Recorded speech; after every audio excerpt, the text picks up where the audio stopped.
For this problem, we're going to subtract two radicals. Now, it's important to note that you can't subtract any radicals unless they have the same number underneath. So as it is right now, we can't subtract square root of 27 minus the square root of 147 because the number is not the same underneath.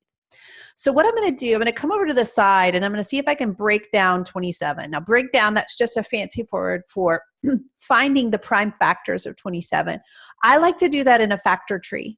So what I do is I ask myself, okay, what two numbers multiply to give me 27? That's 3 and 9.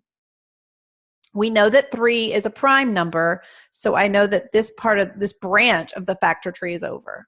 But the 9, I can break that down again into 3 and 3. And again, I get prime numbers there, so I know that that part is finished. Okay, so I can rewrite this square root of 27, and I'm not going to use exponents in this particular case because I want to actually see the 3's written out. Now, let's do the same for 147.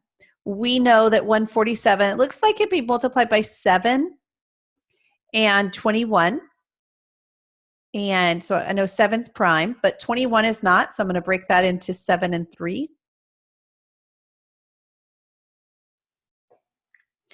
And so I'm going to write that 147 as 7 times 7 times 3. Okay. Now, anytime we have a square root, we can look under that square root. We're looking for a pair. So I've got a pair of 3's, which I will write as a single 3 on the outside. So we take a pair from the underneath and we write it as a single on the outside. Now, left over then is a 3. Let's do the same thing in the second radical. I've got a pair of 7's. So I write a single 7 on the outside, and I've got a 3 left underneath the radical.